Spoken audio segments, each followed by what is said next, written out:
Endi Ali ibn Abi Tolib qarang. Bir dona xurmoniga yarasha ishlab, bir dona xurmoni olib Fatima Zahroning oldiga kelyapti. Yo'lda biroq Alloh uchun bir narsa bering deyapti. Allohning nomini o'rtaga qo'ygani uchun Ali roziyallohu anhu berdi. Chunki ishonchi aniqda Alloh uchun bersa qaytishi. Alloh uchun berilgan narsa albatta qaytishligi ishonchi komil.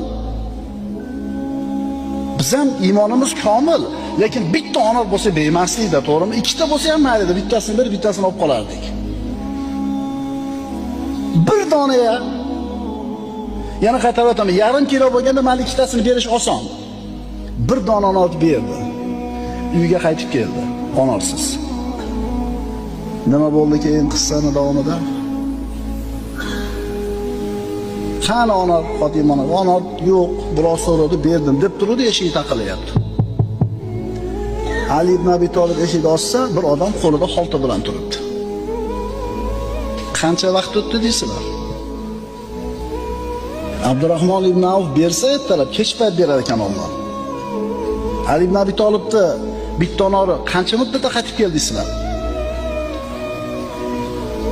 Haligi eshik tagida turgan odam bu dedi, xoltani ko'rsatib.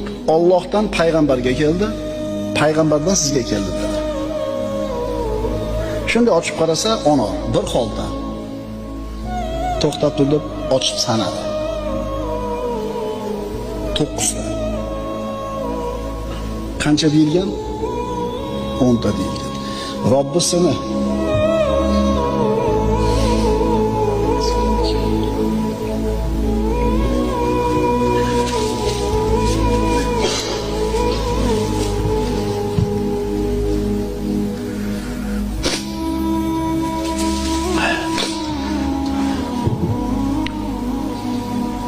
Robbisini va'dasiga ishonchi shu darajada komilki, 10 ta bo'lish kerak edi. Sanadi. So'rayapti. Allohdan bu rostdan Allohdan payg'ambarga keldimi? Ha. Payg'ambardan menga keldimi? Ha. Unda 10 ta bo'lish kerak. Yonboshdan chiqarib berdi, sizni sinamoqchi edi.